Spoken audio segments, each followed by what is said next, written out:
Hey everyone, welcome back. Today on In the Kitchen with Sandy, I am going to, we're going to try out a new recipe. I have been sharing so many recipes on my cooking group In the Kitchen with Sandy. If you don't belong there, please go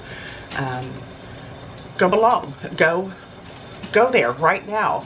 Stop what you're doing, go to Facebook, and join my cooking group In the Kitchen with Sandy. I have a group and a page. I'm more on my group than I am on page, but I gotta start working on that. But I have been sharing a lot of recipes on there that other creators are making, and you know, we all get a food rut, and I hate food ruts. I get tired of cooking the same thing every day, and I can't show you the same thing every day. I mean, who wants to see the same recipe every single day? That's my ice maker in the background if you're hearing something. But this one like really caught my eye. It is a ravioli, a cheese ravioli with asparagus, tomatoes, garlic, basil, some Parmesan cheese, and a couple other things. I thought it looked amazing. It looks absolutely phenomenal, so we're gonna make it. Let me show you. I bought the 4 cheese, that's my ice maker, sorry. I bought the 4 cheese ravioli. I thought this would be a good addition. It didn't say what cheese to get, so I bought the 4 cheese. More is better, you know what they say. And I'm also going to add, the recipe, like I said, called for asparagus, tomatoes, garlic, basil, and a few other herbs and some Parmesan cheese.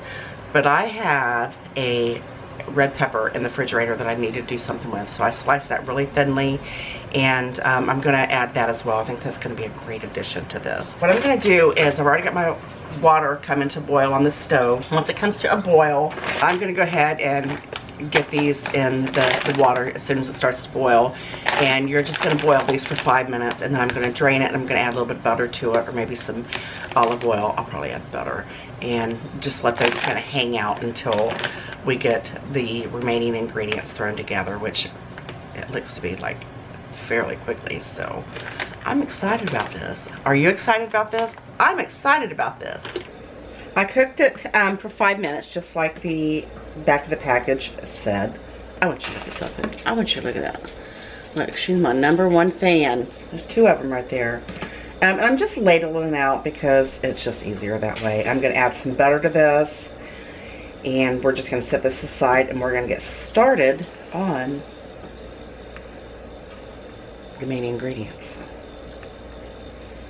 We're going to add a little bit of olive oil, about a tablespoon and a half to the bottom of our pan. Now we're going to add the asparagus in. Like I said, I cut up, I had a red potato. I had a red pepper in my refrigerator that I needed to do something with, so I just sliced that really thinly. I thought it would be an excellent addition, and then I'm going to add some of that in there, and the rest of it I'm just throwing in the freezer. So we're going to toss that in.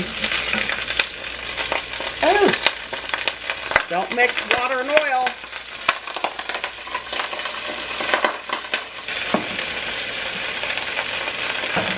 There's your little lesson for today, kiddos. Do not mix water and oil. That's what happens. So we're just going to kind of stir fry these for about, can you hear me? Let me turn that down a little bit. Good Lord. We're going to stir fry these for about 4 or 5 minutes. We're going to go ahead and add in our fresh tomatoes. I'm going to be careful because there's a little bit of water in that too. And these are out of my garden. I'm telling you, garden seasoning for me is just about over with. And we're also going to add in about 3 cloves of garlic.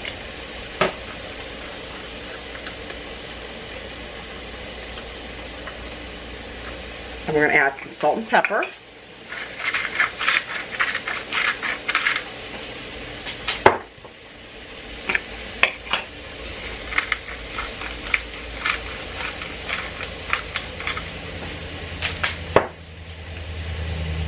And we're going to cook this for an additional 2 or 3 minutes. Oh my goodness, look how pretty that is.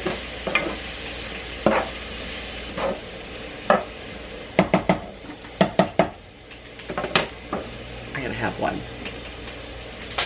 Now we're going to add about a half a cup of lemon, or not lemon juice, that is chicken stock.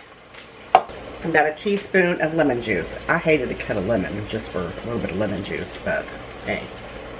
I didn't have any, like the jarred lemon juice. We're going to toss in our ravioli.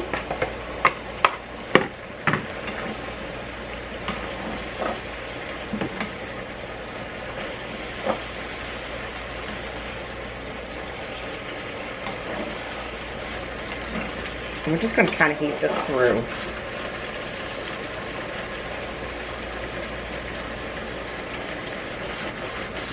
Now you're going to toss in your basil.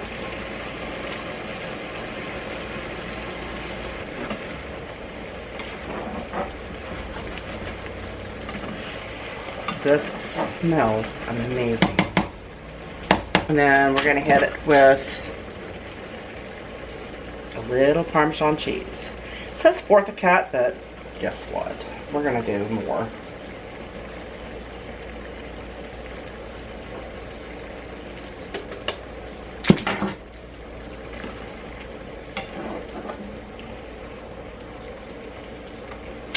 I'm going to top it with a little bit more now that I've incorporated that Parmesan cheese. And I'm going to push it on the back of the stove and let it sit for just a minute. Let all those flavors marry. I want you to look at that. Look how... Let's not even talk about it.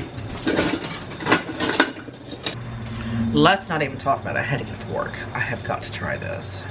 It smells phenomenal. I'm telling you, it smells so good. And it's quick and easy too, so let's give it a try. Oh my. Mmm. Let me tell you something. This is phenomenal. I cannot believe how short of a time it took to cook this. Literally 10 minutes, if that. And it is restaurant quality, 5-star. It's amazing. It's amazing. I hope you guys like this recipe because I sure do. You know I love you guys very much. I appreciate you. Go join my Facebook group. I love you, and I'll see you on the next one. Bye-bye. Take care. Oh, so good.